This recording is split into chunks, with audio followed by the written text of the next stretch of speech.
ये 1 लीटर वाला रिफाइंड, इसकी एमआरपी आप देख सकते हो कितनी पड़ी हुई है। किराना दुकान या जनरल स्टोर की दुकान में कितना फायदा होता है। अगर आप भी एक किराना दुकान शुरू करने वाले हो या फिर शुरू करने का सोच रहे हो तो आपके मन में ये सवाल तो जरूर होगा कि किराना दुकान या जनरल स्टोर की दुकान में हमें कितने % का प्रॉफिट होता है। तो वीडियो को आप पूरा देखिएगा तभी आपको अच्छे समझ में आएगा। तो वीडियो को अब तक आपने लाइक नहीं किया है तो लाइक कर दीजिए, और अगर आप चैनल पर पहली बार आए हैं तो सब्सक्राइब वाले बटन पर क्लिक करके घंटी को जरूर दबा दीजिएगा।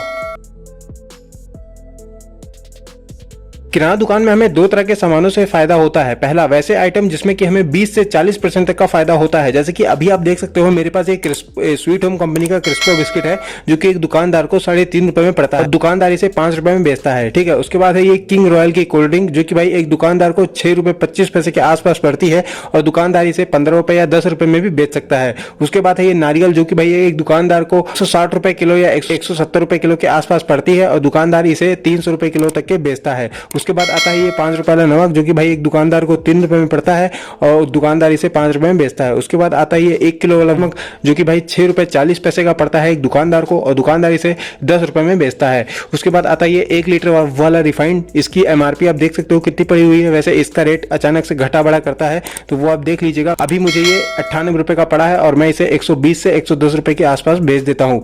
उसके बाद ये आधा लीटर वाला रिफाइंड जो कि भाई 48 रुपए का एक दुकानदार को पड़ता है। वैसे रेट इसका थोड़ा घटा बढ़ा करता है तो वो आप देख लीजिएगा। वैसे मुझे ये 48 रुपए में पड़ा है और इसकी एमआरपी आप देख सकते हो। मैं इसे बेचता हूँ 50 से 55 रुपए में। दूसरा, वैसे आइटम जिसमें कि हमें 1% से 4% तक का फायदा होता है। जैसे कि अभी आप देख सकते हो मेरे पास क्रैक्स के बहुत से आइटम टंगे हुए हैं और भाई ये एक पैकेट मुझे पड़ता है 4 रुपए 16 पैसे का, यानी कि भाई मैं इसे बेचता हूँ 5 रुपए में। तो अब आप समझ ही सकते हो कि यार इस एक पैकेट पे मुझे कितना रुपए बच रहा है। उसके बाद आता है ये पैम्पर्स, एक दुकानदार को पड़ता है 7.5 रुपए में, ठीक है, और वो इसे बेचता है 10 रुपए में। उसके बाद ये साबुन नहाने वाले, ठीक है, ये भी आप अगर आप फुटकर में लेते हो तो आपको 9 रुपए में पड़ता है। अगर आप इन्हें गत्ते में लेते हो यानी कि पूरी पेटी लेते हो तो आपको थोड़ा सस्ता पड़ सकता है। उसके बाद आता है टाइट जो कि भाई मुझे 8 रुपए 33 पैसे में मिला है और ज्यादातर दुकानदार को इसी रेट में मिलता है और वो इसे बेचते हैं 10 रुपए में। उसके बाद आती है अगरबत्ती, ठीक है, ये 5 रुपए वाली अगरबत्ती है। इसकी एमआरपी आप देख सकते हो 8 रुपए पड़ी हुई है लेकिन हम इसे बेचते हैं 5 रुपए में और ये भाई मुझे मिलता है 4 रुपए 16 पैसे में। उसके बाद आता है ये घड़ी साबुन जो कि भाई फुटकर में अगर लिया जाए तो ये 9 रुपए में पड़ता है और अगर आप इसका पूरी पेटी लेते हो तो आपको थोड़ा ये सस्ता पड़ सकता है।